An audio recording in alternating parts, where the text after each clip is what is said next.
हजुर। नमस्कार, सुस्वागतम कार्यक्रम बाल बगैँचामा। प्रतिभा प्रस्फुटनको साझा थलो बाल बगैँचामा हामी नियमित रूपमा यो बाल बगैँचा कार्यक्रम नियमित रूपमा साँझ 5 बजेदेखिबाट सञ्चालन गर्दै आइरहेका छौँ र यस कार्यक्रम हाम्रो जुम एप मार्फत हामी अनलाइन कार्यक्रम यो सञ्चालन गरेको आज 24औं श्रृङ्खला हो। यस श्रृङ्खलामा म सम्पूर्ण आजका प्रमुख अतिथि विद्यार्थी भाइ बहिनीहरू सबैलाई म हार्दिक स्वागत गर्न चाहन्छु।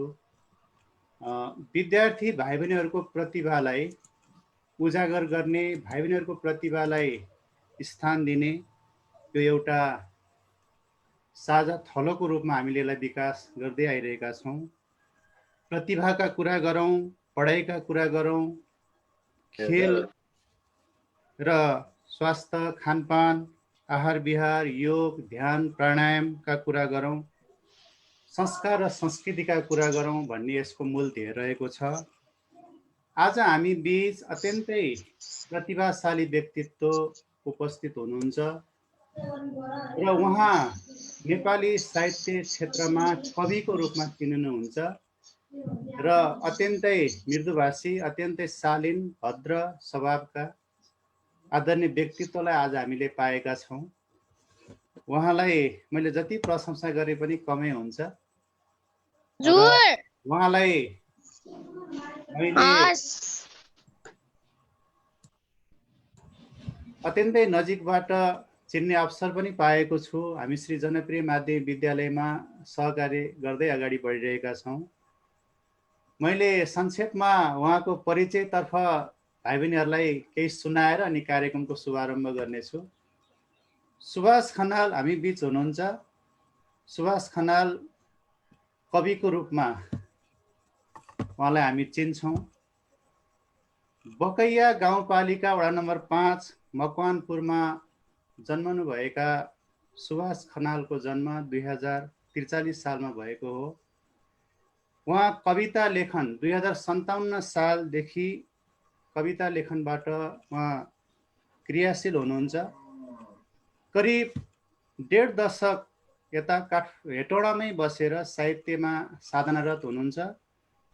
उहाँ विभिन्न साहित्यिक एक्टिभिजमा उहाँको ठुलो भूमिका रहेको छ।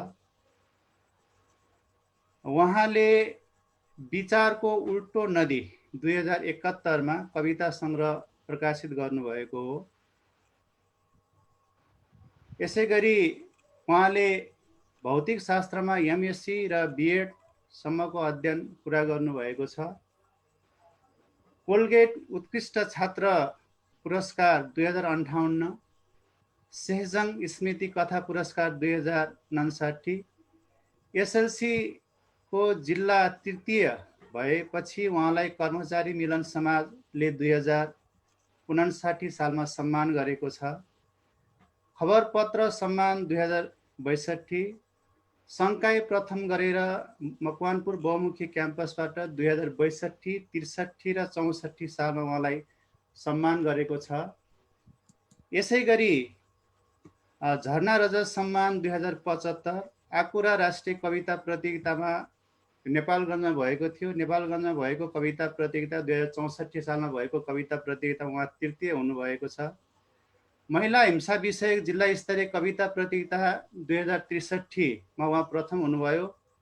खबर ब्रेक सम्मान 2076 मा उहाँ खबर ब्रेकले उहाँलाई सम्मान गरेको छ। साहित्य सम्मान 2076, मेरठ साहित्य रत्न सम्मान 2074, नेपाल भारत साहित्य सम्मान वीरगन्जमा भएको थियो 2075 मा उहाँ सम्मानित हुनुभएको छ। अन्य सामाजिक सङ्घ संस्थाहरूले उहाँलाई सम्मान गरेको छ। लेखनका साथसाथै साहित्यिक भूमिका निर्माण गर्नुभएका खनालज्यू गजल मञ्च मकवानपुरका संस्थापक सचिव, चितवन एसोसिएसन अफ फिजिक्स स्टुडेन्ट्सका पूर्व उपाध्यक्ष, साहित्य सङ्घ मकवानपुरका पूर्व अध्यक्ष, श्याम प्रसाद शर्मा स्मृति प्रतिष्ठानका संस्थापक सचिव र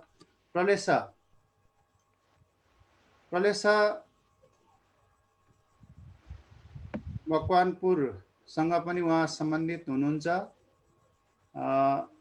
र उहाँ टिम टेलिभिजनमा कार्यक्रम सञ्चालकको रूपमा उहाँलाई हामी चिन्छौँ। उहाँले अहिले कार्यक्रम सृजनाका सुसेली भन्ने कार्यक्रम उहाँले सञ्चालन गर्दै आउनुभएको छ। एउटा राम्रो प्रस्तोताको रूपमा पनि सरलाई हामीले चिन्दछौँ र उहाँले कविता बाहेक साहित्यमा कथा, निबन्ध, समीक्षा, लेखन आदिमा कलम चलाउनु भएको छ। सपनाका अवयव उहाँले लेख्नु भएको दोस्रो कविता सङ्ग्रह हो। यसरी नेपाली साहित्य क्षेत्रमा सुभाष खनाल अत्यन्तै लोकप्रिय, चर्चित र एउटा युवा साहित्यकारको रूपमा हामी चिन्छौँ। उहाँलाई मैले अघि नै शुभारम्भमा भने जतिसुकै प्रशंसा गरे पनि कमै हुन्छ। सुभाष सरलाई आजको यस श्री जनप्रिय माध्यमिक विद्यालयद्वारा सञ्चालित दिव्य सेवा बाल क्लबद्वारा सञ्चालित बाल बगैँचा कार्यक्रममा सरलाई म हार्दिक स्वागत गर्दछु। सुभाष सर, हजुरलाई कार्यक्रममा स्वागत छ। सर लगायत जनप्रिय माविको यो टिम जसले बाल बगैँचा कार्यक्रम सञ्चालन गरिरहेको छ, सरलाई साथै विद्यालय परिवारलाई विशेष धन्यवाद दिन चाहन्छु। सर, आज हामी खास गरेर विद्यार्थी भाइ बहिनीहरूलाई लेखन सिपको अभिवृद्धि कसरी गराउने, हजुर, लेखन सिपका विधाहरू चाहिँ कविता, कथा, निबन्ध, गजल लगायत विभिन्न विधाहरू छन्। ती विधाका प्रारम्भिक चरणमा भाइ बहिनीहरूलाई कस्तो किसिमको ज्ञान दिँदा उपयुक्त हुन्छ र अहिलेको समसामयिक परिस्थितिमा कोरोनाले हामी आक्रान्त छौँ, विद्यालय पठन पाठन बन्द भएको अवस्था छ। यो अवस्थामा विद्यार्थीहरूलाई सृजनात्मकतातिर कसरी हामी अगाडि बढाउन सक्छौँ र उनीहरूको एक्टिभिटी, क्रियाकलापलाई हामीले अगाडि बढाएर यो पठन पाठनसँग क्रियाकलापलाई कसरी जोड्न सक्छौँ भन्ने विषयमै हामी आधारित भएर आज कुराकानी गर्नेछौँ। र अब हामी दोहोरो संवाद मैले प्रश्न सोध्ने, सरले उत्तर दिने भन्दा पनि मैले केही प्रश्नहरू यहाँ उठान गर्छु। ती प्रश्नहरूलाई सरले क्रमशः राख्दै अनि भाइ बहिनीहरूको जिज्ञासालाई पनि हामी लिन्छौँ। त्यसरी गरौँ, हुन्न सर? हुन्छ, ठिक छ सर, त्यही अनुसार अगाडि बढौँ। त्यसरी गरौँ। र मैले प्रारम्भमा भने विशेष गरेर साहित्यमा लेखन सिपको अभिवृद्धि कसरी गराउने भाइ बहिनीहरूलाई र त्यसपछि सृजनात्मकतातिर भाइ बहिनीहरूलाई कसरी अगाडि बढाउने र कथा के हो, कविता के हो, निबन्ध के हो, अनि गजल के हो, मुक्तक के हो, अब यी विभिन्न विधाहरू छन्। यी विधामा सरले क्रमशः चाहिँ भाइ बहिनीहरूले बुझ्ने भाषामा, अनि बीचमा मैले सरलाई अनुरोध पनि गरेँ, बीचमा सरका साहित्यिक रचनाहरू विशेष गरेर कविताहरू पनि वाचन गरिदिन म हार्दिक अनुरोध गर्दछु। सरलाई आज हामीले कविको रूपमा चिनाएका छौँ, त्यस कारणले गर्दा आज सरका रचनाहरू पनि हामी सुन्नेछौँ र भाइ बहिनीहरूसँग सवाल जवाफ पनि गर्नेछौँ। अब म सम्पूर्ण समय हजुरलाई हस्तान्तरण गर्दछु। धन्यवाद युक्तलाल सर, सरले यो अवसर सिर्जना गर्नुभयो, यस निम्ति धन्यवाद। र जति पनि उपस्थित भाइ बहिनीहरू हुनुहुन्छ सबैजनालाई नमस्कार पनि गर्छु मेरो तर्फबाट र स्वागत पनि गर्छु कार्यक्रममा। अब सबैभन्दा पहिलो कुरा, लेखन सिप अभिवृद्धिको कुरा यहाँले उठाउनु भएको छ, गर्नुभएको छ। लेखन सिपको कुरा गर्दाखेरि हामी धेरै कुराहरू सोचिरहेका हुन्छौँ, धेरै कुराहरू गरिरहेका हुन्छौँ हाम्रो दैनिक जीवनमा पनि। त्यसलाई लिपिबद्ध गरिएको हुँदैन। लिपिबद्ध गरियो भने त्यही कुरा लेख बन्छ, त्यही कुरा कविता बन्छ, त्यही कुरा गजल बन्छ, त्यही कुरा विभिन्न निबन्धहरू बन्न सक्छन्। जब लिपिबद्ध गरिँदैन भने त्यही कुराहरू उम्केर गइराखेका हुन्छ र हामीले सोच्ने, हामीले सञ्चालन गर्ने जुन कुराहरू छन् त्यसलाई लिपिबद्ध लिखित रूपमा राखियो भने त्यो चाहिँ लेखन हुन्छ अथवा लेख हुन्छ अथवा त्यो चाहिँ सिर्जना हुन्छ भन्ने अनुभूति गर्छु म। र यसरी लेख्दै गर्दाखेरि अब लेखहरू बन्न सक्छ, विचार बन्न सक्छ, संस्मरण बन्न सक्छ, दैनिकी बन्न सक्छ, कविता बन्न सक्छ। त्यस्तै कथा, उपन्यास, गीत लगायत साहित्यका विभिन्न हाँगाहरूमा हामीले कलम चलाउन सक्छौँ, लेखन गर्न सक्छौँ। अब यसरी अहिले मैले बोलिराखेको छु, सामान्य तरिकाले बोलेको हुन्छु, लेखन गर्छौँ, सामान्य तरिकाले लेखन गर्छौँ। त्यो सामान्य तरिकाले भन्दाखेरि चाहिँ धेरै मनपर्दो लाग्दैन, त्यो साहित्य नबन्न पनि सक्छ। तर त्यसैलाई अलिकति कलात्मक ढङ्गले, त्यसैलाई अलिकति फरक शैलीले भनियो भने त्यो रचना बन्छ, त्यो साहित्य बन्न पुग्छ। जस्तो आजको एउटा सन्दर्भ, एउटा उदाहरण प्रस्तुत गर्छु म। जस्तो आज बिहान भाइ बहिनीहरूले पनि अनुभव गरेको हुनुपर्छ सबैजनाले, एउटा भूकम्प आयो।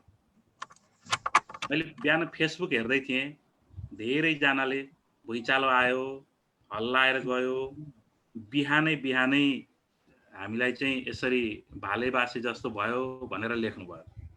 अनि कसैले के लेख्नुभयो भने भूकम्पले अलार्म क्लकको काम गर्यो भन्दा त्यो अलिकति अरू भन्दा फरक भयो, अलिकति नयाँ शैलीले लेख्नुभयो। त्यो चाहिँ कता कति साहित्य जस्तो बन्दो रहेछ। अर्को पनि एकजना कविले नै लेख्नु भएको थियो, रावत रामबहादुर तामाङ भन्ने एकजना कविले के लेख्नुभयो भने म मात्रै त्यसै हल्लिएर बस्छु भन्ठानेको, आज त सबैजना त्यसै हल्लिनु भयो भनेर लेख्नुभयो। भनेपछि यसरी कलात्मक ढङ्गले त्यही कुरालाई, आखिर भूकम्प आयो भन्ने कुरालाई नै पनि अलिकति फरक ढङ्गले जब भनिन्छ, जब फरक ढङ्गले त्यसलाई एक्सप्रेस गरिन्छ, त्यसलाई बताइन्छ, त्यो कुरा त साहित्य बनेर जाँदो रहेछ। त्यो कुरा चाहिँ अलिकति हामीलाई आकर्षक लाग्दो रहेछ। वास्तवमा लेखनमा पनि त्यही पक्ष चाहिँ आकर्षक बन्छ र त्यो नै लेखनको शक्तिशाली पक्ष बन्छ। त्यसलाई हामीले विधागत रूपमा त विभिन्न तरिकाले बताउँछौँ। अब साहित्यको कुरा गर्दाखेरि यो साहित्य संस्कृत भाषाको सहित शब्दमा तद्धित प्रत्यय लागेर साहित्य शब्दको निर्माण भएको छ। संस्कृतमा दुई प्रकारले साहित्य शब्दको उदय भएको मानिन्छ। एउटा शब्दार्थौ सहित तस्य भाव साहित्यम भनेर भनिन्छ, अथवा शब्द र अर्थको सहभाव नै साहित्य हो भन्ने एउटा खालको मान्यता छ भने, अर्को अर्थ चाहिँ यतिखेर नवराज सर पनि आइपुग्नु भएको छ। सरलाई पनि मैले नमस्कार गरेँ, कार्यक्रममा हार्दिक नवराज सरलाई श्री जनप्रिय माध्यमिक विद्यालयका प्रधानाध्यापक आदरणीय नवराज अरियाल सरलाई हामी यस कार्यक्रममा, बाल बगैँचा कार्यक्रममा हार्दिक स्वागत गर्दछौँ। आज हामी बीच अत्यन्त प्रतिभाशाली व्यक्तित्व कवि सुभाष खनाल हुनुहुन्छ र उहाँलाई हामी हार्दिक अनुरोध गर्दछौँ। अब कार्यक्रमलाई अगाडि बढाइदिनु हुन हार्दिक अनुरोध। मैले साहित्यको प्रादुर्भावको अथवा साहित्य शब्दको उत्पत्तिको कुरा गर्दै थिएँ। संस्कृतमा दुईटा अर्थमा साहित्यलाई लिएको पाइन्छ। एउटा शब्दार्थौ सहित तस्य भाव साहित्यम भन्नुको मतलब शब्द र अर्थको सहभाव नै साहित्य हो भन्ने अर्थको रूपमा साहित्यलाई लिएको पाइन्छ भने, अर्को हितेन सहितम तस्य भाव साहित्यम भनेर भनिन्छ। अथवा यसको अर्थ चाहिँ हितले युक्त भाव नै साहित्य हो भनेको समाजको हितको लागि अथवा हामीले तल्लो वर्गमा परेका मान्छेहरूको हितको लागि जब लेख्छौँ भने त्यो साहित्य हुन्छ भन्ने खालको, यो दुई खालको अर्थबाट साहित्य शब्दको उत्पत्ति भएको मानिन्छ। भने अङ्ग्रेजीमा चाहिँ लिटरेचर भन्ने शब्द प्रयोग गरिन्छ र लिटरेचरको चाहिँ लिटेरा शब्दबाट यो उत्पत्ति भएको मानिन्छ। यसको पनि दुईटा अर्थ छ। एउटा यो सामान्य अर्थमा लिटेरा अथवा लिटरेचरको सामान्य अर्थ चाहिँ के बुझिन्छ भने समग्र लिखित वाङ्मय, विज्ञान, राजनीति, अर्थशास्त्र, समाजशास्त्र आदिलाई सम्पूर्ण रूपमा एकै ठाउँमा साहित्य, त्यो चाहिँ बृहत्तर रूपमा बुझ्दाखेरि साहित्य भनेर बुझ्ने गरिएको पाइन्छ भने, विशेष अर्थमा चाहिँ साहित्य भन्नाले कल्पनाको प्रयोग गरी विशिष्ट शैलीमा लेखिएको कृति वा रचनालाई साहित्य भनेर बुझ्ने गरिन्छ। यसरी साहित्यको अर्थ छ। अब हामीले अलिकति कुरा गरौँ लेखन सिप अभिवृद्धि गर्नैका लागि चाहिँ के गर्ने त? भाइ बहिनीहरूले जुन कुरा गर्नुहुन्छ, अब लेखनका लागि जो प्रेरित हुनुहुन्छ उहाँहरूलाई लेखन सिप नै बढाउनको लागि चाहिँ के गर्न सकिन्छ? ठ्याक्कै टिप्सकै रूपमा चाहिँ केही कुराहरू म राख्न चाहन्छु। जस्तो सबैभन्दा पहिलो कुरा त लेखन प्रति भाइ बहिनीहरूको जागरुकता हुनु पर्यो अथवा त्यो प्रति उत्सुकता हुनु पर्यो। म लेख्न चाहन्छु अथवा म चाहिँ साहित्य सिर्जना गर्न चाहन्छु भन्ने कुरा एउटा उत्सुकता हुनु पर्यो भाइ बहिनीहरूमा। त्यसको लागि उत्सुकता भइसकेपछि प्रयास गर्नु पर्यो, लेख्नको लागि प्रयास गर्नु पर्यो। जस्तै कविताहरू सुनिन्छ, रेडियोमा सुनिन्छ, टिभीमा सुनिन्छ, आजभोलि युट्युबको जमाना छ। त्यस्तै अब हामीले दैनिक जीवनमै कुरा गर्दाखेरि आफूले अध्ययन गर्दै गर्दाखेरि पाठ्य पुस्तकमा कविताहरू हुन्छन्, कथाहरू हुन्छन्, निबन्धहरू हुन्छन्। ती कुराहरूलाई अध्ययन गर्दै गर्दाखेरि पनि आफूलाई त्यो जस्तै अर्को एउटा बनाएर लेखौँ भन्ने तरिकाले उत्प्रेरित हुनु पर्यो, लेखनको प्रयास गर्नु पर्यो। अब लेखनको प्रयास गरिसकेपछि अब त्यो लेखनको बारेमा जानकार त हुनु पर्यो। जानकार हुनका लागि अध्ययन पनि आवश्यक पर्छ। अध्ययनको कुरा गर्दाखेरि दुई खालको अध्ययन, एउटा रचनाको अध्ययनले जस्तो कविता लेख्ने हो भने कविताको अध्ययन धेरै गर्नु पर्यो, कथा लेख्ने हो भने कथाको अध्ययन धेरै गर्नु पर्यो। धेरैवटा कथाहरू अध्ययन गरेपछि यसरी कथा लेखिदो रहेछ, यस्तो विचार लिएर कथा लेखिदो रहेछ, यस्तो कविताहरू लेखिदो रहेछ, यस्ता टेक्निक्सहरू प्रयोग गरेर कविताहरू लेखिदो रहेछ भन्ने कुरा थाहा हुन्छ। अर्को त्यसको सैद्धान्तिक पक्ष पनि अध्ययन गर्नुपर्छ।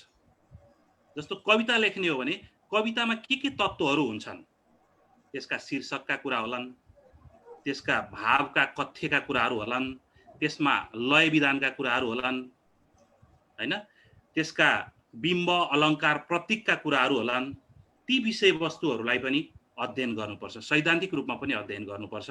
त्यसले लेखनमा थप निखार ल्याउनको लागि सहयोग गर्छ।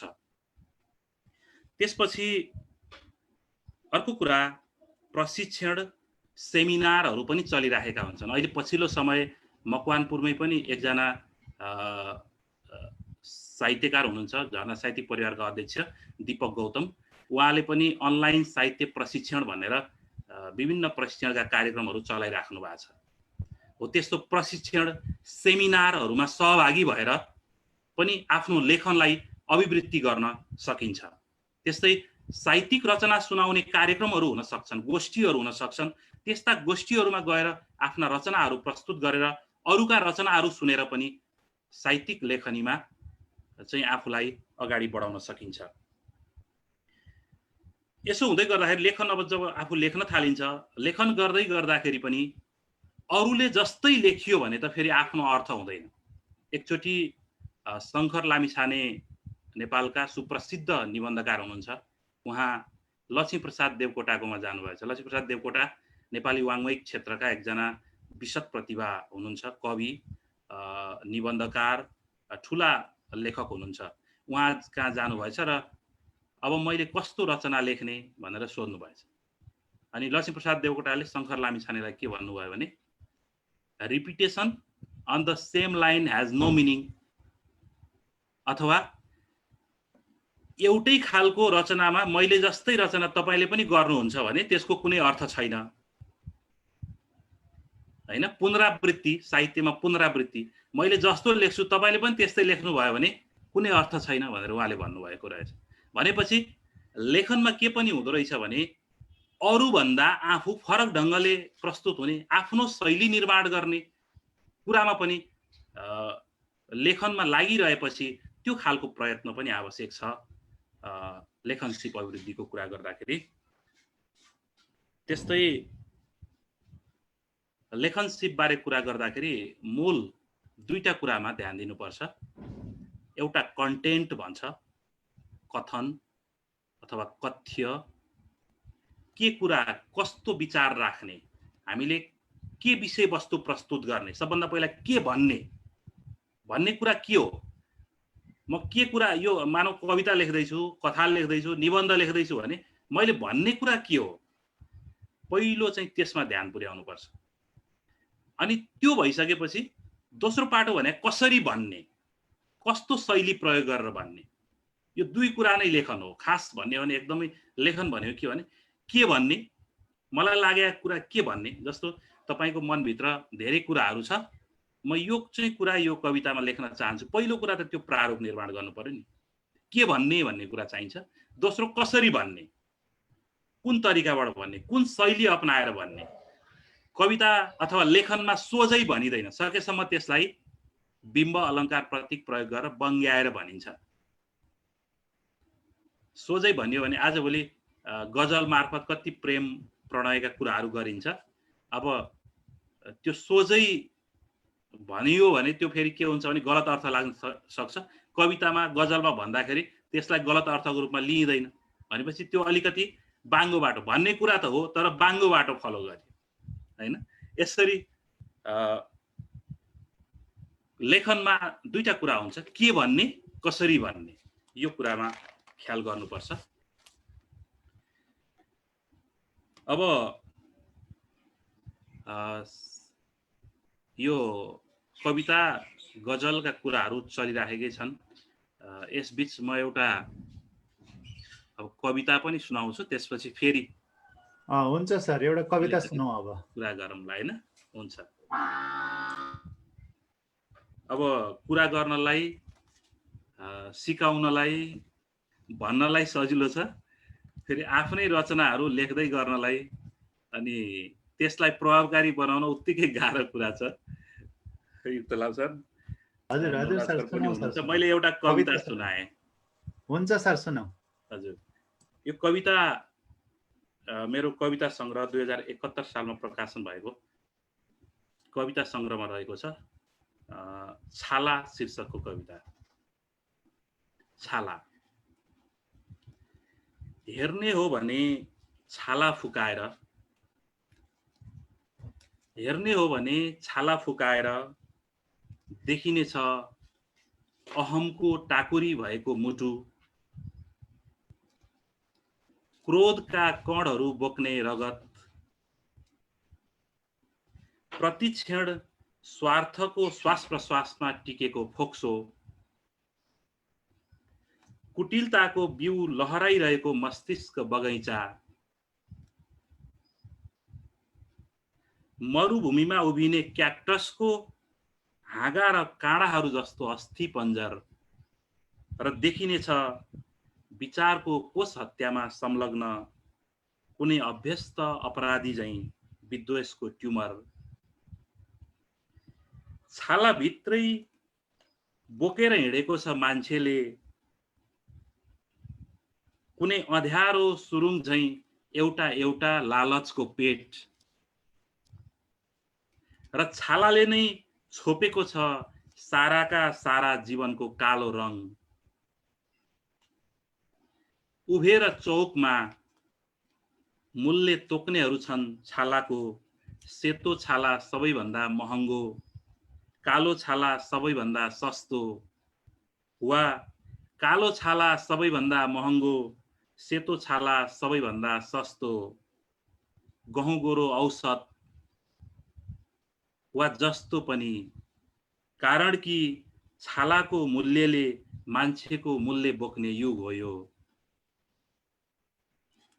छाला भित्र सुहाएको छ सबैको आफ्नो स्वरूप, छाला भित्र सुहाएको छ सबैको आफ्नो स्वरूप, निकाल्ने हो भने छाला संसारको सर्वाधिक कुरूप, देखिनेछ यो युगको मान्छे।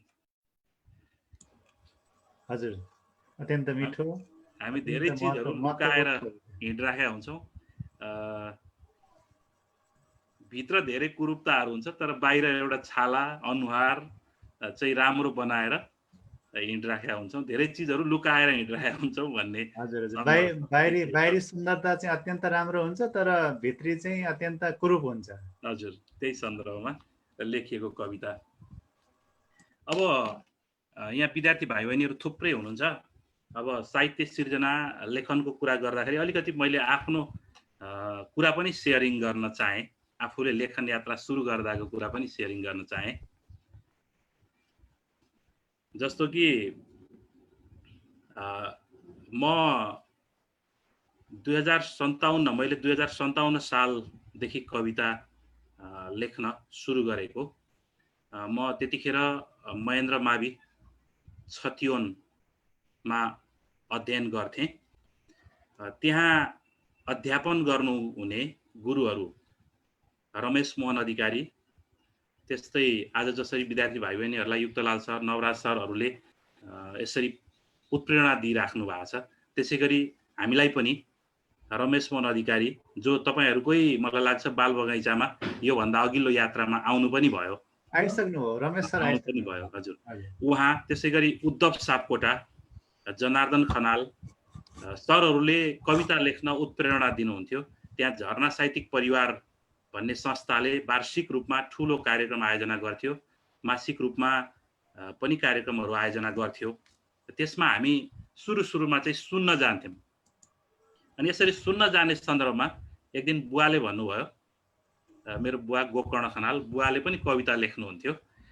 अनि उहाँको डायरीहरू चाहिँ म पढ्थेँ, खोजेर पढ्थेँ घरमा भएको डायरीहरू। अनि त्यसरी जाने क्रममा बुवाले के भन्नुभयो भने, अब यो कति दिन चाहिँ कविता सुन्न मात्रै जाने हो, यसो केही त लेखेर सुनाए पनि हुन्थ्यो नि, कविता चाहिँ केही लेखेर सुनाए पनि हुन्थ्यो नि भन्ने खालको उहाँले कुरा गर्नुभएपछि एउटा कार्यक्रममा चाहिँ मैले कविता त सुनाएँ, तर त्यो प्रतियोगितात्मक कार्यक्रम थियो, मुना बाल पत्रिकाबाट चोरेर लगेर सारेर सुनाएको थिएँ सुरुको कविता चाहिँ। अनि त्यही कविता फर्स्ट भयो। अब आफूलाई त थाहा छ चोरेर लगेर सुनाएको छु कविता, तर त्यही कविता फर्स्ट भयो। अब त्यहाँका निर्णायकहरूले त्यो पत्रिका त्यो संयोगले पढिदिनु भएको थिएन, उहाँहरूले थाहा पाउनु भएन। अब मैले पुरस्कार त पाएँ, तर मलाई राति सपनामा यस्तो सपना देख्न पुगेछु, के भयो भने त्यो पुरस्कार फिर्ता गर्नु परेको, सरहरूले थाहा पाएर चाहिँ यस्तो काम राम्रो होइन भन्नुभएको खालका कुराहरू देखेँ। त्यसपछि दोस्रो कार्यक्रममा जाँदाखेरि चाहिँ अब चाहिँ अहिले पो थाहा पाउनु भएन, अब त हुँदैन, अब आफैले लेख्नुपर्छ, आफैले केही न केही जस्तो हुन्छ रचना सिर्जना गर्नुपर्छ भन्ने ढङ्गले चाहिँ उत्प्रेरित भएर अनि आफैले जस्तो आउँछ त्यस्तै कविता सुनाएर लेखेर लिएर गएँ र सुनाएँ। त्यो कविता द्वितीय भएको थियो। यसरी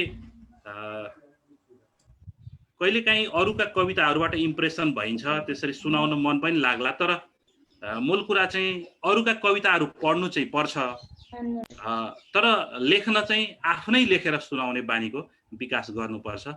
लेखनमा ख्याल गर्नु भाइ बहिनीहरूले आफू प्रस्तुत हुँदै गर्दाखेरि अरूको धेरै अध्ययन गर्ने, त्यसबाट कुराहरू सिक्ने र प्रस्तुत गर्ने बेलामा चाहिँ आफ्नै मौलिक रचनालाई प्रस्तुत गर्नुपर्छ भन्ने पनि म धारणा राख्न चाहन्छु।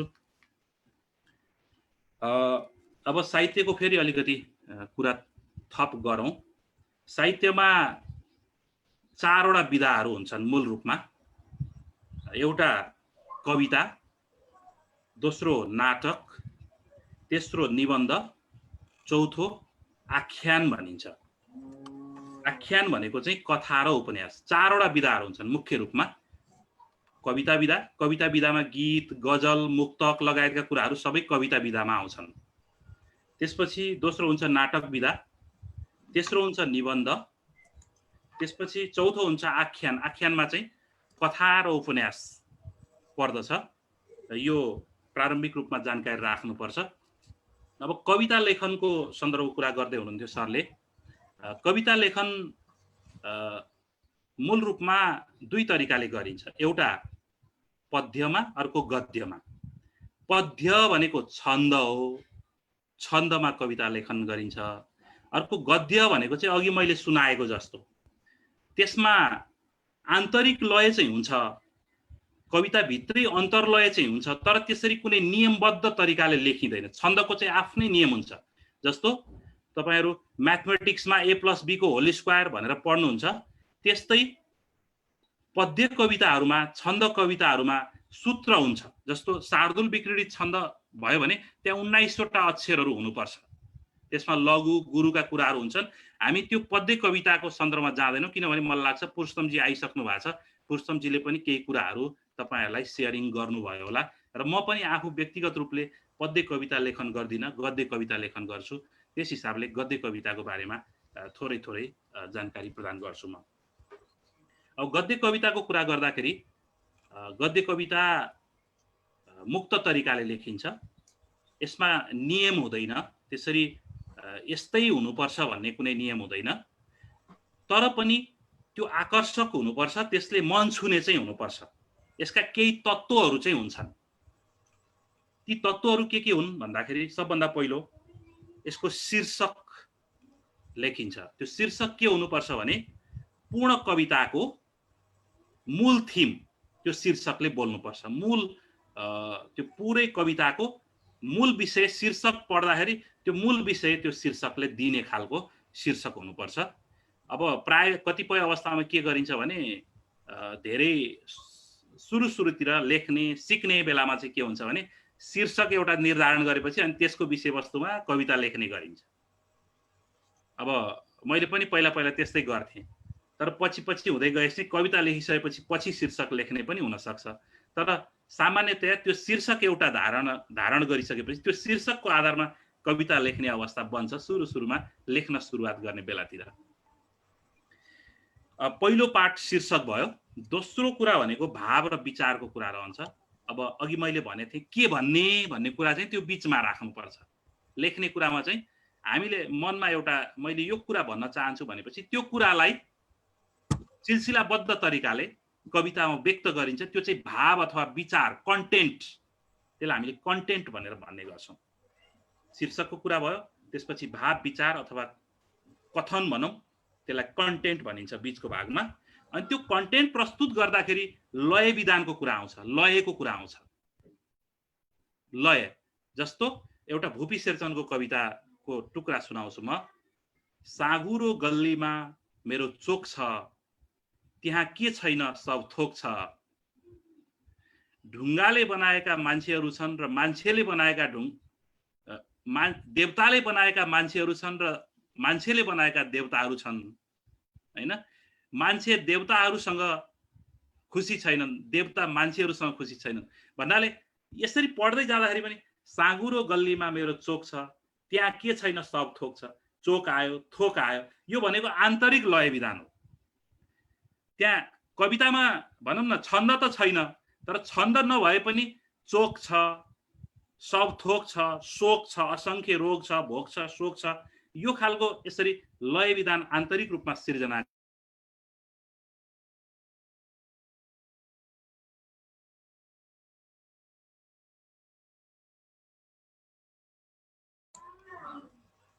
सरसँग हाम्रो सम्बन्ध विच्छेद भएको छ, उहाँसँग जोइन हाम्रो टुटेको छ। केही छिनपछि सुभाष सर आउनु हुनेछ। म यो बीचमा म अब हाम्रो श्री जनप्रिय माध्यमिक विद्यालयका प्रधानाध्यापक आदरणीय नवराज सर यस कार्यक्रममा उपस्थित हुनुहुन्छ।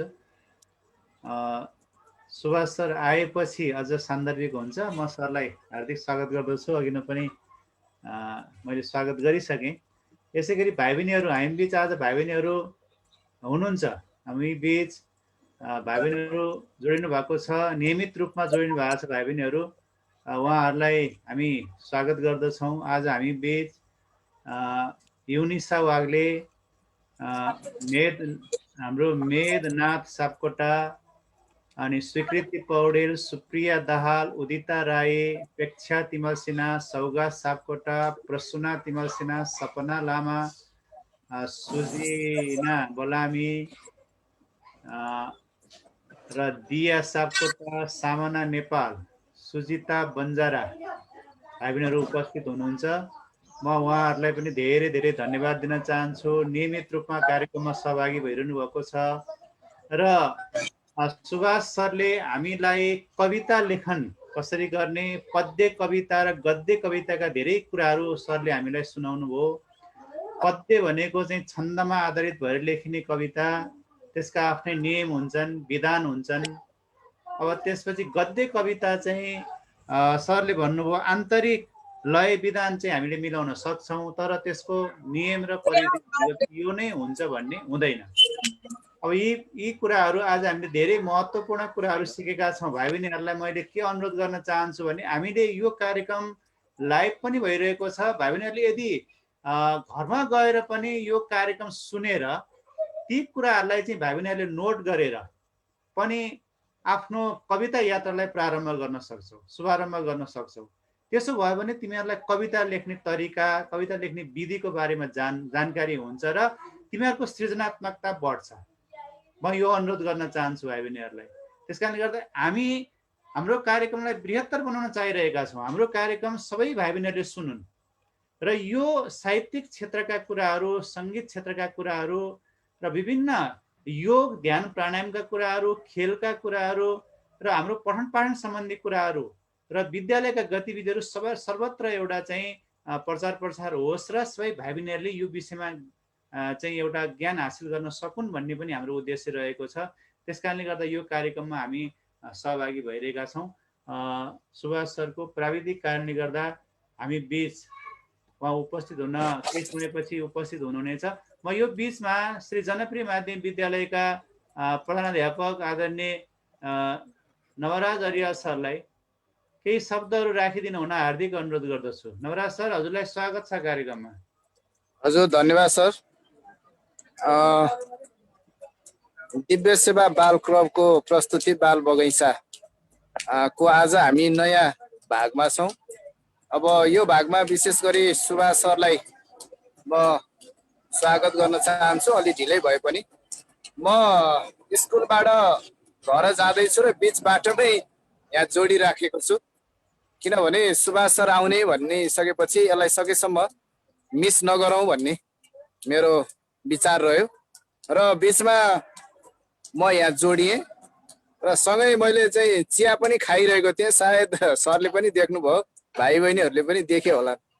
मलाई यो कार्यक्रम गरिरहँदा एउटा कुरा चाहिँ के महसुस भयो भने हामीलाई कुनै चिजको नसा चाहिँ हुनुपर्ने रहेछ।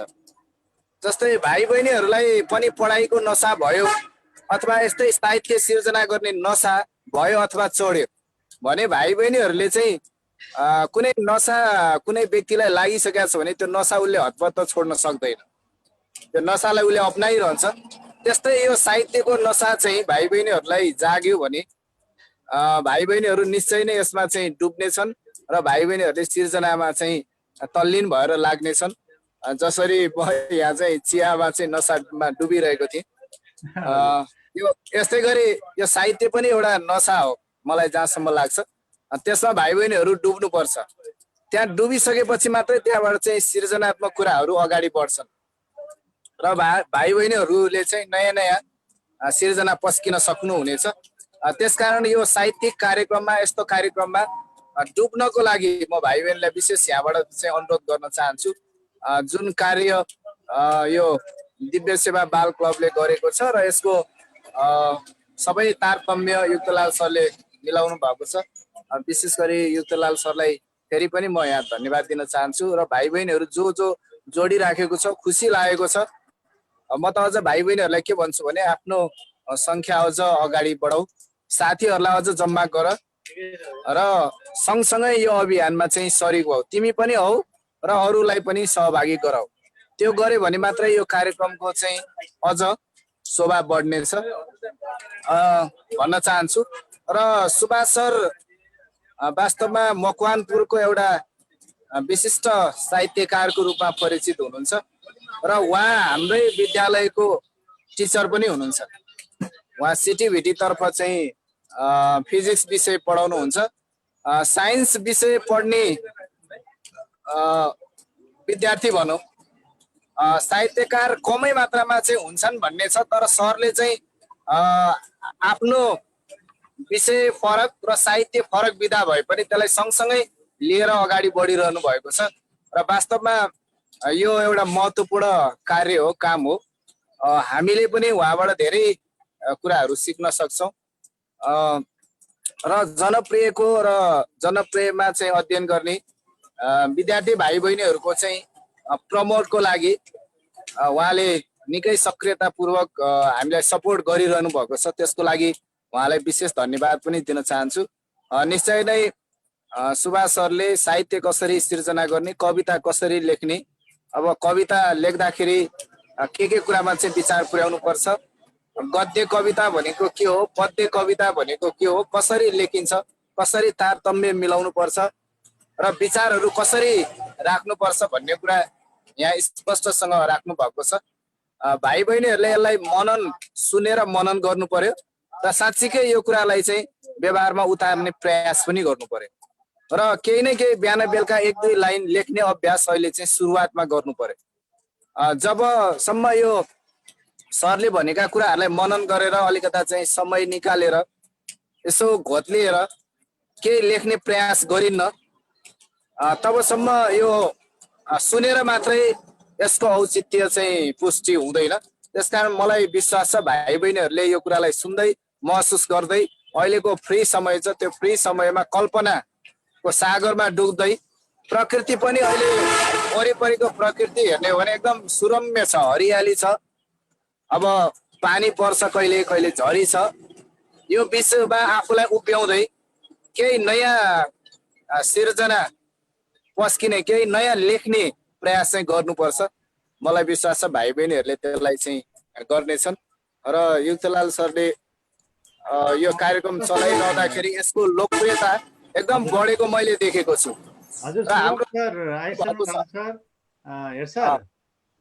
हजुर, सरलाई विशेष धन्यवाद दिँदै सर म टुङ्ग्याउँछु। विशेष धन्यवाद दिन चाहन्छु युक्तलाल सर अनि सुभाष सरलाई। र अब सुभाष सर जोडिसक्नु भएको छ भन्ने कुरा आयो, उहाँको कुरा हामी सुन्नेछौँ, मनन गर्नेछौँ र यति भन्दै म चाहिँ अहिले बिदा भए बिच बाटोमै छु। बिच बाटोबाट यो प्रस्तुति हो। यति समय भए पनि सरले त्यो अप्ठ्यारोको बावजुद पनि जोडिएर यो हामीलाई समय उपलब्ध गराउनु भयो, सरलाई विशेष धन्यवाद। हजुर, सरलाई धेरै धन्यवाद। नमस्ते सर। अगाडि बढ्नु सर, अगाडि। हजुर सुभाष सर, अब प्राविधिक कारणले सरसँग अलिकति हाम्रो विच्छेद भयो। ठिकै छ, अब यो प्रविधिको कुरा अलिकति यस्तै हुन्छ। अब हामी कविता लेखनतर्फ अगाडि बढिरहेका छौँ। सरलाई अब यो कविता लेखन सम्बन्धी कुराहरू राखिदिनु हुनको लागि म हार्दिक अनुरोध गर्दछु। धन्यवाद युक्तलाल सर। बिचमा लाइन गयो, अलिकति डिस्कनेक्ट हुन पुगे, फेरि नवराज सरले कनेक्ट गरिराख्नु भएको थियो। ठिकै छ, मैले कवितामा आन्तरिक लय हुन्छ भन्ने कुरा, शीर्षक पछि भावको कुरा, भाव पछि लय विधानको कुरा गरेको थिएँ। लय हुन्छ, गद्य कविता भए पनि आन्तरिक लय हुन्छ भन्ने कुरा गरेको थिएँ। त्यसपछि अर्को कुरा दृष्टिबिन्दु हुन्छ। दृष्टिबिन्दु भनेको चाहिँ अब कवितामा म भनेर लेखियो भने म यतिखेर होइन एउटा मेरो इच्छाको सगरमाथा देखिरहेछु, म त्यसको आरोहण गर्न चाहन्छु भन्ने खालको लाइन लेख्यो, त्यहाँ म भनेर लेखियो भने त्यो चाहिँ म चाहिँ प्रथम पुरुष, त्यो कविताको दृष्टिबिन्दु चाहिँ प्रथम पुरुष भयो भनेर बुझिन्छ। प्रथम पुरुष, त्यो प्रथम पुरुषको दृष्टिबिन्दुमा लेखियो भनेर बुझिन्छ। त्यसपछि अब ऊ त्यो भनेर, जस्तो आमा त्यो आउँछ र हो बा त्यो आउँछ भने त्यो भनेर लेखियो, ऊ भनेर लेखियो भने त्यहाँ चाहिँ तृतीय पुरुषको दृष्टिबिन्दु प्रयोग गरियो। कवितामा दृष्टिबिन्दु भनेर भनिन्छ। प्रथम पुरुषको दृष्टिबिन्दुमा लेख्दाखेरि म पात्रलाई केन्द्रमा राखेर मको आधारमा लेखिन्छ भने, अब तृतीय पुरुषको दृष्टिबिन्दु प्रयोग गरियो भने सामान्यतया ऊ त्यो तिनी भनेर प्रयोग गरिन्छ र तिमी भनेर प्रयोग गरियो भने द्वितीय पुरुष, हामीले जुन पुरुष पढ्दाखेरि पढ्छौँ, द्वितीय पुरुषको दृष्टिबिन्दु हुन्छ। तर सामान्यतया धेरै जसो कविताहरू चाहिँ प्रथम पुरुष म राखेर लेखिएको हुन्छ। जस्तो मैले एउटा कविता लेखेको छु, छोटो कविता सुनाउँछु म यही बीचमा। जस्तो शहीद आत्मा भन्ने एउटा कविता लेखेको छु मैले, छोटो कविता एउटा सुनाइहालेँ है सर। हुन्छ सर, हुन्छ हुन्छ। म शहीद आत्मा, यदि म बोल्न सक्थेँ भने चिनाइदिने थिएँ मेरो तस्बिर अघि अबिर र फूल चढाउन उभिएका मान्छेहरू मध्ये को थियो मेरो कञ्चटमा गोली दाग्ने। यो म राखेर लेखियो कविता, म त्यो चाहिँ प्रथम पुरुषको दृष्टिबिन्दुमा म शहीद आत्मा भनेर लेखिएको छ। हजुर हजुर। यो चाहिँ प्रथम पुरुषको दृष्टिबिन्दु भयो भने अब तृतीय पुरुषको दृष्टिबिन्दु, द्वितीय पुरुषको दृष्टिबिन्दु पनि हुन्छ। अर्को बिम्ब अलङ्कार प्रतीकका कुरा नि आउँछन्। जस्तो प्रतीक भनेको कवितामा एकदमै मेटाफोर भन्छ अङ्ग्रेजीमा, एकदमै आवश्यक कुरा हो। बिम्ब अलङ्कार प्रतीक कवितामा आवश्यक कुरा हो। जस्तो सोझै भन्दैन कविताले, कविताले बाङ्गो बाटो पछ्याउँछ, कविताले बाङ्गो तरिकाले भन्छ। जस्तो मेरो इच्छा ठुलो छ भनेर भन्नु पर्यो भने कवितामा मेरो इच्छाले सगरमाथा छुन चाहन्छ भन्यो, त्यो भनेको सगरमाथा छुन चाहन्छ मेरो इच्छाले भन्यो भने त्यो के भयो भने मेरो इच्छा ठुलो छ हैन। उद्देश्य के लिनु उडी छुनु चन्द्र एक भनेर देवकोटाले भन्नुभएको छ भनेपछि त्यसरी चन्द्र छुने उद्देश्य राख्नुपर्छ। चन्द्रै छुने भनेर चन्द्र छुन जाने त होइन नि त, त्यो हुन पनि सक्छ, तर चन्द्र छुन जाने त होइन नि। के भने अलि ठुलो इच्छा राख्नुपर्छ, अलि ठुलो उद्देश्य राख्नुपर्छ भन्नु खोजिया हो। भन्नाले कविताको भाषा चाहिँ सोझो भाषा हुँदैन। सोझो ढङ्गले बुझियो भने कविता बुझिँदैन खासमा भन्यो भने। सोझै जे लेखिया छ त्यही सरसर्ती पढेर कविता पहिल्याउन खोजियो भने कविता नहुन सक्छ। त्यो कुरा पनि बुझ्नुपर्छ। मेन शीर्षकको कुरा रह्यो, भाव विचारको कुरा रह्यो, लय विधानको कुरा रह्यो, दृष्टिबिन्दुको कुरा रह्यो, बिम्ब अलङ्कार प्रतीकको कुरा रह्यो। कवितामा यी पक्षहरू रहन्छन्। अब सरले कथाको कुरा भन्नुभएको छ। म कथामा सुरु गर्नुभन्दा अगाडि एउटा छोटो कविता पढौँ जस्तो लाग्यो। कविता हुन्छ सर, हुन्छ। एउटा कविता वाचन गरौँ, पढौँ। कविता पढ्छु है। यो कविता चाहिँ चुनाव पछि भन्ने शीर्षक छ कविताको। हजुर, चुनाव पछि। कतिवटा चुनावहरू आउँछन् जान्छन्। पछिल्लो समय पनि स्थानीय चुनाव आयो, त्यसपछि अर्को चुनाव आयो। हामीले चुनाव पछि कस्तो अवस्था हुँदो रहेछ भन्ने गाउँमा भोगेर लेखिएको एउटा कविता। गाउँबाट बोकेर भागेको छ बतासले विकासे नारा। पहिला त विकासको नारा खुब आएको थियो, अब चाहिँ हजुर हजुर, अब विकासको नारा गयो भनेर। गाउँबाट बोकेर भागेको छ बतासले विकासे नारा। अब उस्तै छ गाउँ, अब पहिले जस्तै छ गाउँ। कलेटी परेको ओठमा जिब्रोले थुक दल्दै बारीमा कोसाबाट फुट्न थालेको भटमा स्याहार्दैछ चिम्से कान्छा। मासको झाल खेतको आलीबाट हराएको गुनासो छ पौडेल जेठाको। भैँसीले अम्रो खसालेन भन्दैछन् तिमसिना काइला। गाउँको चौतारोमा चल्न सुरु भएको छ फेरि मेला पर्मका कुरा। चुनाव अघि आएथे प्लास्टिकका नयाँ भाँडा झैं सुकिला मान्छेहरू गाउँमा। सुपर ग्लूले टाँसिए झैं हातले गरिरहेथे एकहोरो नमस्कार। फेरि हराएको छ गाउँमा कृत्रिम मुस्कानको व्यापार। फेरि हराएको छ गाउँमा कृत्रिम मुस्कानको व्यापार। बोल्न नसक्ने गोपीलाल गइरहेछ गोठालो। दाइजोको औकात नपुगेर बिहे नभएकी तिर्की माया हिँडिरहेछे पत्कर स्वर्ण। सर्पको बिगबिगी भो भन्दैछिन् मन्जु भाउजू। चुनावी सुरमा बेलबहादुरलाई पिटी भाग्ने बोमजन साइलो फर्केको छ गाउँ र गर्दैछ पछुतो। हजुर कुनै फिरन्ते चटके झैं चुनाव आयो र फर्किगयो, अब उस्तै छ गाउँ। वर्षौंदेखि पोको पारेर सपनाको हस्ताक्षर पठाएका हुन् सुदूर शहरतिर गाउँबाट। फर्की आउँदा आउँछ एक पम्पलेट आश्वासन, त्यही आइपुग्न पनि आउनुपर्छ अर्को चुनाव। र संयोग चुनावसँग अनौठो बेसन पनि आउँछ र टाँसिरहन्छ गाउँको आँखामा। र संयोग चुनावसँग अनौठो बेसन पनि आउँछ र टाँसिरहन्छ गाउँको आँखामा। हजुर यो चुनाव पछिको परिस्थितिलाई चुनाव पछिको लेखिएको कविता। हजुर हजुर ठिक छ सर, राम्रो छ, अत्यन्त राम्रो छ। हजुर यो कविता पछि अब कथाको कुरा गर्दै हुन्थ्यो सरले, कथाको थोरै कुरा गरौँ। ए हुन्छ सर, अब हुन्छ। कथा भनेको चाहिँ खासमा एउटा घटनालाई अलिकति आकर्षक ढङ्गले प्रस्तुत गरियो भने त्यो कथा बन्छ।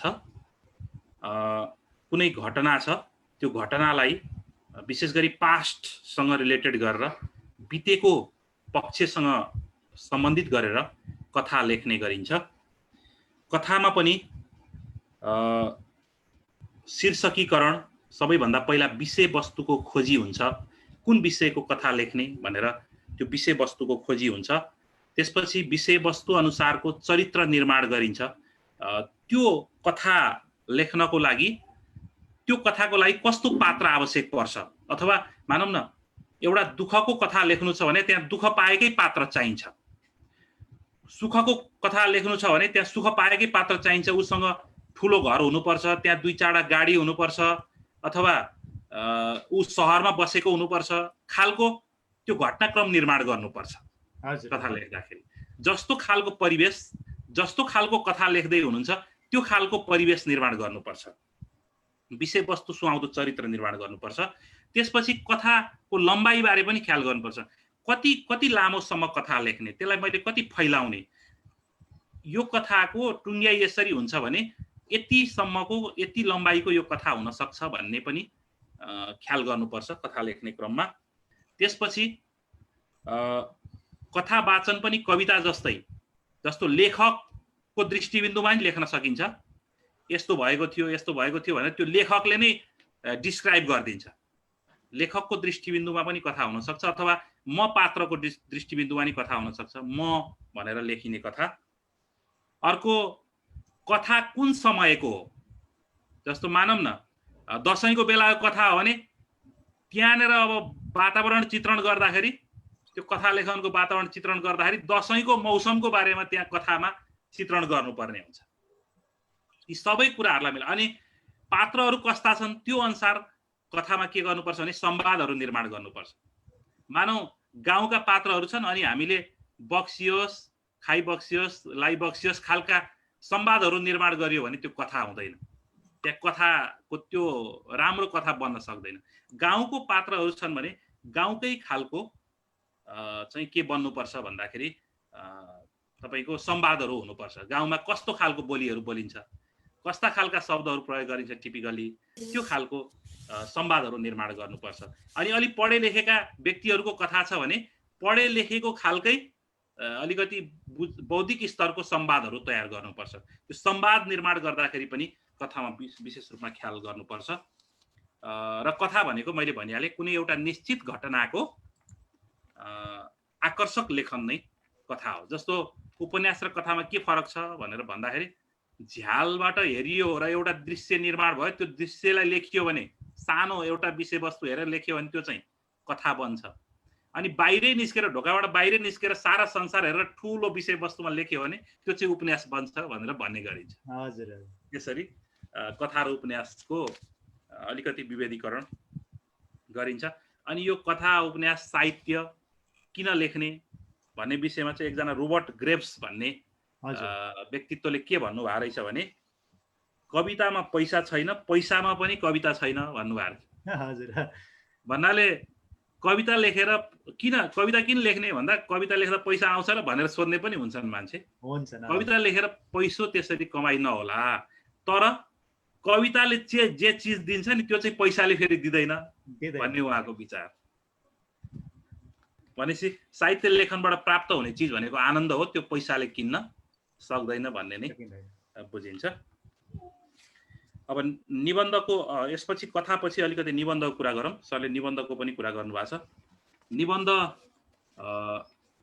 फ्री भर्स हो, यो स्वच्छन्द रूपमा लेखिन्छ, स्वतन्त्रपूर्वक लेखिन्छ, यसमा कुनै नियमका कुराहरू हुँदैनन्, गद्य शैलीमा लेखिन्छ निबन्ध। यो विषय कुनै विषयको बारेमा स्वच्छन्द र स्वतन्त्र तरिकाको अभिव्यक्ति नै निबन्ध हो।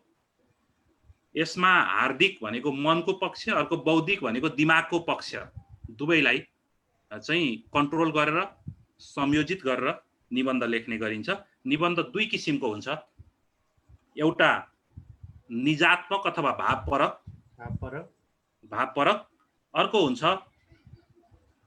निजात्मक भावपरक अथवा त्यसलाई हामी आत्मपरक निबन्ध भनेर भन्छौँ। अर्को हुन्छ वस्तुपरक निबन्ध, त्यसलाई चाहिँ परात्मक भनेर पनि भनिन्छ, परात्मक निबन्ध। आत्मपरक भावपरक निबन्धमा चाहिँ यथार्थ भन्दा कल्पना, व्यक्तिको कल्पनामा आधारित भएर लेखिन्छ। जस्तै तपाईहरुले भाइ बहिनीहरुले पढ्न पाउनु भयो कि छैन, के नेपाल सानो छ भन्ने निबन्ध छ एउटा, लक्ष्मीप्रसाद देवकोटाले लेख्नु भएको। त्यहाँ उहाँले हेर्नु त नेपाल त जियोग्राफिकल्ली हेर्ने हो भने, भौतिक संरचनाको दृष्टिकोणले हेर्ने हो भने त सानो छ नि। अब वस्तुपरक ढाँचाले हेर्ने हो भने त, तथ्यपरक ढाँचाले हेर्ने हो भने, यथार्थपरक ढाँचाले हेर्ने हो भने त नेपाल त सानो छ। तर लक्ष्मीप्रसाद देवकोटाले के लेख्नु भएको छ भने, कहाँ नेपाल सानो छ, नेपाल त एकदम ठुलो छ। आँखा सानो छ, हामीले सानो भन्न मिल्छ आँखालाई? आँखाले कति ठुला ठुला चिजहरू गर्छ भनेपछि सानो भन्दैमा त्यो सानो हुँदैन भनेर उहाँले कल्पनाको दृष्टिकोण ठुलो बनाएर लेख्नु भएको छ। त्यसरी कल्पना, यथार्थ भन्दा पनि कल्पनामा आधारित भएर, आत्मपरकतामा आधारित भएर लेखिने निबन्धहरू चाहिँ आत्मपरक निबन्ध हुन्। त्यसमा भावनात्मक कुरा बढी लेखिन्छ, यथार्थपरक कुरा होइन भने। वस्तुपरक निबन्धमा चाहिँ यथार्थपरक सत्य कुराहरू लेख्ने गरिन्छ। भावनात्मक निबन्ध अथवा भावपरक निबन्धको त्यस्तो कुनै विस्तृत ढाँचा छैन। त्यसमा व्यक्तिगत फ्लो, व्यक्तिगत रूपमा आफू जसरी बगिन्छ त्यसरी लेख्न सकिन्छ भने आत्मपरक निबन्धमा चाहिँ वस्तुपरक निबन्धमा चाहिँ अलिकति नियमका कुराहरू हुन्छन्। मुख्य 3 भाग हुन्छ निबन्धमा। पहिलो भाग परिचय खण्ड, त्यसमा जस्तो भाइ बहिनीहरूले धेरै प्र्याक्टिस गर्नुभएको हुन्छ, जाँचमा पनि आउँछ, गाईको बारेमा निबन्ध लेख, मेरो देश नेपालको बारेमा निबन्ध लेख, अथवा हैन कुनै एउटा विषयवस्तु दिएर निबन्ध लेख्न लगाउँछ। त्यो लेख्दाखेरि चाहिँ एउटा निश्चित फर्ममा लेख्नुपर्छ। पहिलो खण्ड हुन्छ परिचय खण्ड, दोस्रो खण्ड हुन्छ मध्य खण्ड, मध्य खण्डमा विस्तृतीकरण गरिन्छ, त्यही विषयवस्तुलाई खुलेर व्यक्त गरिन्छ भने। तेस्रो खण्ड हुन्छ निष्कर्ष खण्ड, अथवा त्यसलाई हामी उपसंहार भनेर भन्छौँ, उपसंहार खण्ड भन्छौँ। निष्कर्ष, त्यसमा चाहिँ निष्कर्ष लेख्नुपर्ने हुन्छ। यसरी निबन्ध लेख्दाखेरि 3 खण्डमा आफूलाई लागेका विचारहरू लेख्न सकिन्छ। अब आत्मपरक निबन्धमा चाहिँ व्यक्तिगत स्वतन्त्र विचार लेखिन्छ भने वस्तुपरक निबन्धमा चाहिँ यथार्थगत रूपमा परिचय, मध्य र उपसंहार खण्ड गरी 3 खण्डमा विभाजन गरेर निबन्ध लेख्ने गरिन्छ। अब अलिकति थोरै पार्ट गजल र लघु कथाको कुरा पनि गर्नु भएको छ सरले। मैले गजलको चाहिँ एउटा गजल, आफ्नै गजल म यहाँ स्क्रिन सेयर गर्छु, अनि त्यसपछि त्यही गजलमा आधारित भएर मैले यस्तो यस्तो नियम हुन्छ भनेर सामान्य बताउँछु है सर। मैले स्क्रिन सेयरको लागि हजुरलाई होस्ट बनाइदिनु पर्छ, म होस्ट बनाइदिन्छु। हस्, त्यो अप्सन दिनु होला। हुन्छ हजुर। होस्ट बनाउँदाखेरि फेरि रेकर्ड ब्रेक हुने हो कि रेकर्ड भइराखेको छ कि छैन सर? रेकर्ड हुन्छ। हुन्छ, ए रेकर्ड र लाइभ हुन्छ। ए हुन्छ सर, हुन्छ। एकछिन मलाई होस्ट दिनु होला, म यहाँ निकाल्दै गर्छु गजल। म त्यही आफ्नै गजलबाट अनि उदाहरण दिएर बताउँछु है सर। मैले यो लाइभ चाहिँ टुट्न सक्छ सर, रेकर्ड चाहिँ हुन्छ, बिचमा रेकर्ड मात्रै भयो भने अब केही फरक पर्दैन, ठिकै छ। ए पर्खिनु है त, यहाँ हो लाइभ चाहिँ टुट्छ त्यसो हुँदाखेरि? लाइभ टुट्न सक्छ कि भन्ने कुरा हो, हेरौँ, मैले दिन्छु, केही फरक पर्दैन। कार्यक्रम हामीले धेरै कुरा भएको छ, के गरी अब रेकर्डिङमा हामी त्यो कुरालाई जोडौँला। ए हुन्छ सर, हुन्छ। रेकर्ड पनि टुटेन जस्तो लाग्यो। टुटेन है? लाइभ पनि ठिक छ सर, राम्रो छ। हस् हस्, म सेयर गर्छु है सर।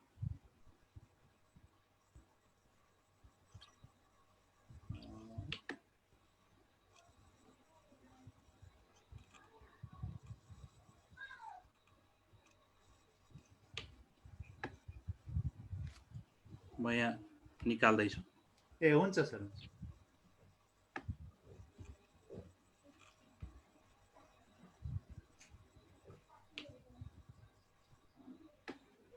यो मेरो आफ्नै ब्लगबाटै हो सर।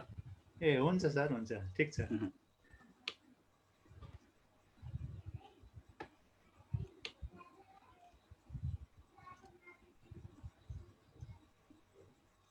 यहाँ मैले एउटा मैले अब फरक खालको गजलहरू लेख्छु, तर यहाँ एउटा प्रेमपरक गजल चाहिँ सुनाउँछु।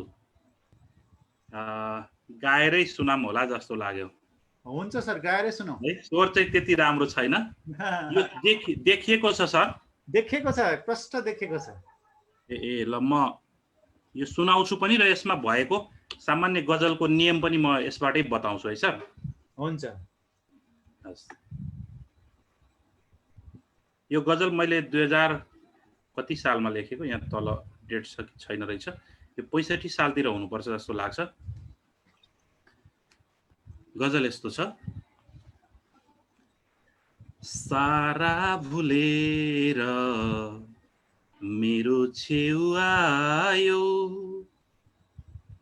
सारा भुलेर मेरो छेउ आयो, यस्तो खुलेर मेरो छेउ आयो, सारा भुलेर मेरो छेउ आयो, यस्तो खुलेर मेरो छेउ आयो,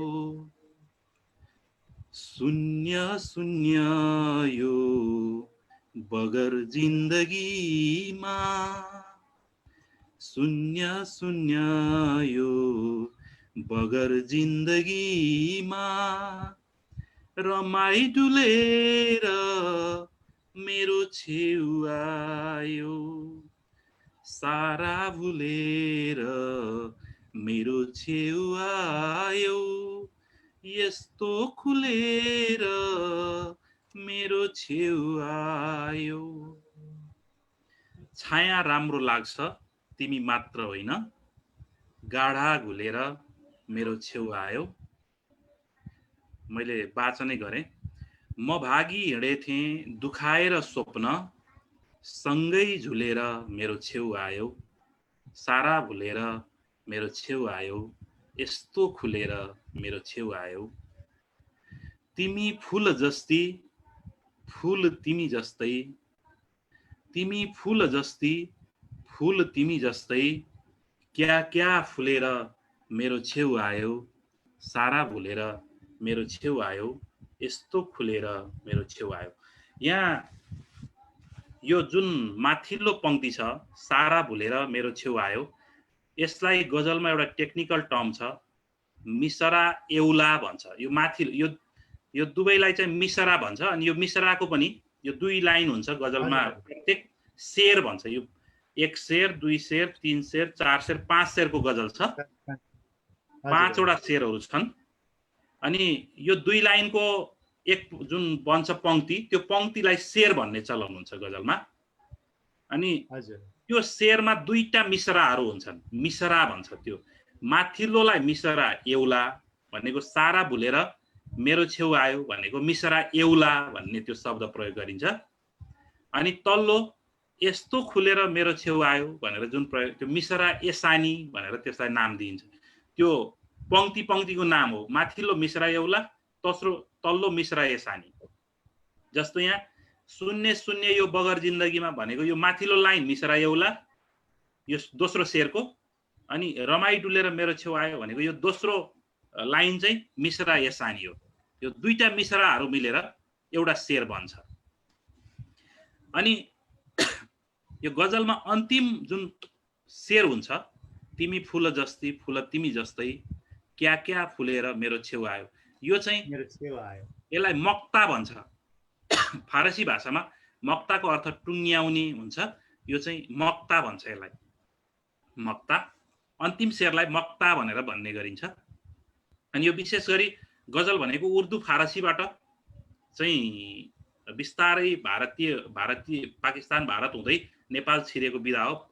मोतीराम भट्टले नेपालमा गजल भित्राएका हुन् र यो चाहिँ पहिला यसको शाब्दिक रूपमा यो चाहिँ विशेष गरी प्रेमिकासँगको कुराकानी अथवा श्रृङ्गारिक भावधाराबाट यो सुरु भएको, तर आजभोलि गजल सबै विषयमा लेख्ने गरिन्छ।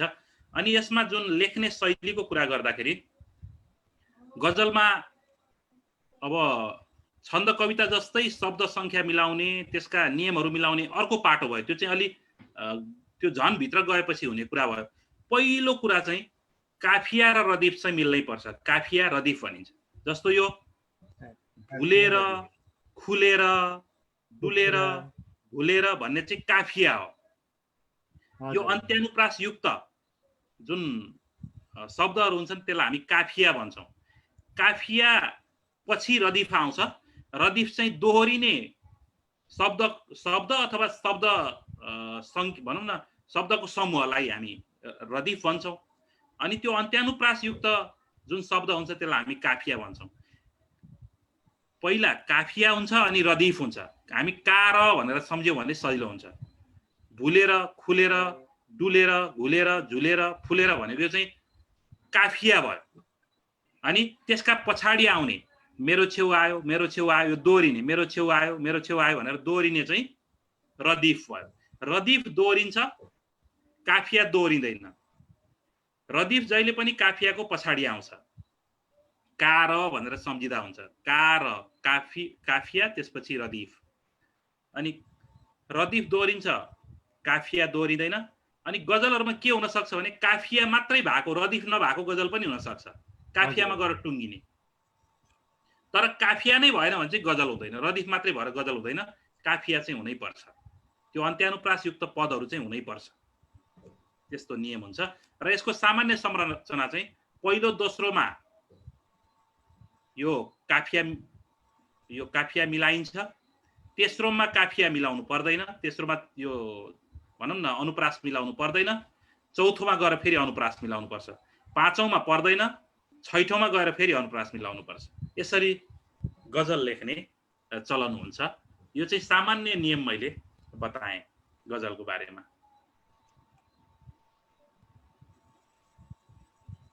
थप भाइ बहिनीहरूलाई केही छ भने? भाइ बहिनीहरूको केही अब जिज्ञासा छ, प्रश्नहरू छ भने हामी छलफल गरौँ। र सरले अत्यन्त महत्त्वपूर्ण गजलको बारेमा, निबन्धको बारेमा, कथाको बारेमा भाइ बहिनीहरूले नोट पनि गरिरहनु भयो होला। अब आज यदि छलफल भाइ बहिनीहरूसँग भएन भने कुनै समय मिलाएर हामी सरसँग फेरि यो विषयमा हामी छलफल गर्नेछौँ। र आज अलिकति अब समय पनि हाम्रो निर्धारित समयभन्दा अलिकति हामी अगाडि बढिसकेका छौँ। भाइ बहिनीहरू पनि केही भाइ बहिनीहरू हामीसँग विच्छेद पनि भइसक्नु भएको छ। सर अब जाँदै अन्त्यमा भाइ बहिनीहरूसँग हामी अन्तर्क्रिया हामी पछिल्लो कार्यक्रममा गर्नेछौँ। जाँदै अन्त्यमा भाइ बहिनीहरूलाई के सल्लाह सुझाव दिनुहुन्छ सर? अलिकति केही राखिदिनु होला, त्यसपछि हामी कार्यक्रम समापन गर्नेछौँ। हवस् सर। अब जुन बाल बगैँचा कार्यक्रम युक्तलाल सरले तपाईँकै इनिसिएसनमा मूल रूपमा र जनप्रियको एक खालको उत्प्रेरणामा सञ्चालन भइरहेको छ। यो कार्यक्रम निरन्तरताको लागि पनि शुभकामना दिन चाहन्छु आदरणीय युक्तलाल सरलाई। र विद्यार्थी भाइ बहिनीहरूलाई पनि यो कार्यक्रममा जोइन भएर विभिन्न क्षेत्रका व्यक्तित्वहरूसँग यसरी अन्तर्क्रिया गर्ने अवसर जुन बनेको छ त्यसमा चाहिँ जोइन भएर तपाईहरु पनि एक खालको लाभ लिनु होला। बौद्धिक लाभ भनौँ यसलाई, अरु लाभ त यसबाट हुँदैन। बौद्धिक रूपमा मानसिक रूपमा तपाईहरुलाई फाइदा पुग्छ। भोलि तपाईहरु अध्ययन गर्दै गर्दाखेरि यी विषयवस्तुहरू माथिल्ला कक्षाहरूसम्म जाँदाखेरि काम लाग्छन्। त्यस हिसाबले पनि लाभ लिनु होला भन्न चाहन्छु। बाल बगैँचाको यो कामको लागि विशेष धन्यवाद। अब जनप्रिय सबैको मनप्रिय बनिरहेको छ। म पनि सोही संस्थामा पढाउँछु। त्यहाँको प्राविधिक मा विज्ञान विषय, विज्ञानमा विशेष गरी भौतिक विज्ञान मैले त्यहाँ पढाउँछु। आइएससी एग्रिकल्चर, प्लान्ट एनिमल दुईटा र त्यसै गरी इलेक्ट्रिकल इन्जिनियरिङमा फिजिक्स पढाउँछु। जनप्रियमा धेरै विन्जेसहरू छन्। जनप्रिय अहिले मकवानपुरको एक खालको हब बनिराखेको छ। जनप्रियलाई तपाईहरुले माया गर्नुहोला। हामीलाई के लाग्छ भने नजिकको तीर्थ हेला भने जस्तो लाग्छ। यही छ के छ र, अथवा हामी केही प्राप्त गरेका छैनौं भने जस्तो लाग्छ। अलि टाढा जान पाइयो भने धेरै चीज पाइन्छ कि भने जस्तो लाग्छ। तर त्यस्तो होइन। नजिकको तीर्थ हेला गर्नु हुँदैन। जनप्रियमा आज देशभरका विद्यार्थीहरू आएर पढ्ने वातावरण बनिराखेको छ। धेरै विन्जेसहरू छन्। प्राविधिक छ त्यहाँ 9-12 को फेरि यता अर्को विन्ज पनि छ। 9-12 को प्राविधिक पनि छ। त्यसै गरी प्राविधिक छ। त्यसै गरी अंग्रेजी माध्यममा चाहिँ प्यारलल रूपमा पढाइ भइराखेको छ।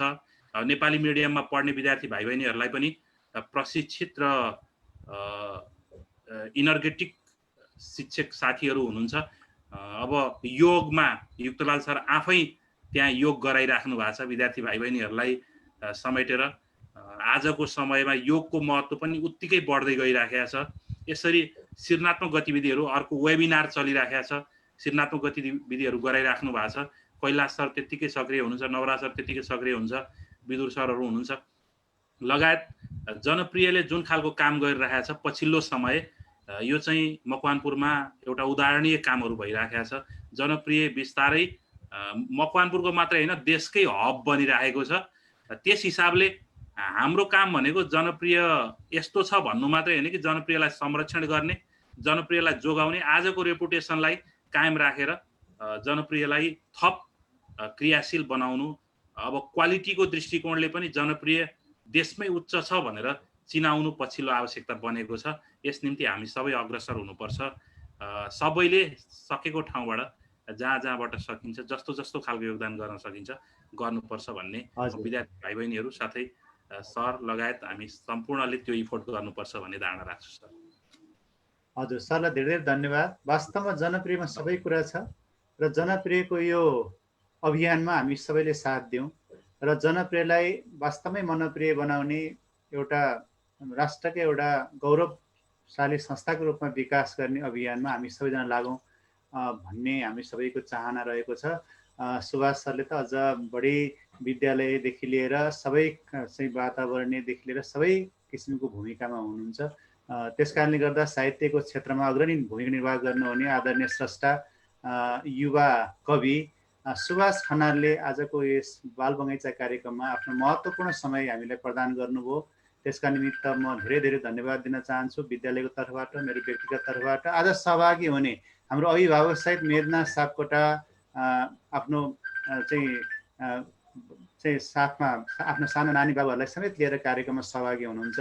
त्यसै गरी दिया सापकोटा, युनिसा वाग्ले, सुप्रिया दाहाल, सौगात सापकोटा लगायत यस कार्यक्रम मनिषा तिमल सिन्हा लगायत सबैलाई यस कार्यक्रममा सहभागी हुने सबै भाइ बहिनीहरूलाई, सम्पूर्ण भाइ बहिनीहरूलाई म धेरै धेरै धन्यवाद दिँदै आजका प्रमुख अतिथि युवा कवि सुभाष खनाललाई धेरै धेरै स्वागत सहित धन्यवाद दिँदै म आजको सम्पूर्ण कार्यक्रम यही समापन भएको घोषणा गर्दछु। हस्त, नमस्कार। नमस्कार, धन्यवाद सर। धन्यवाद।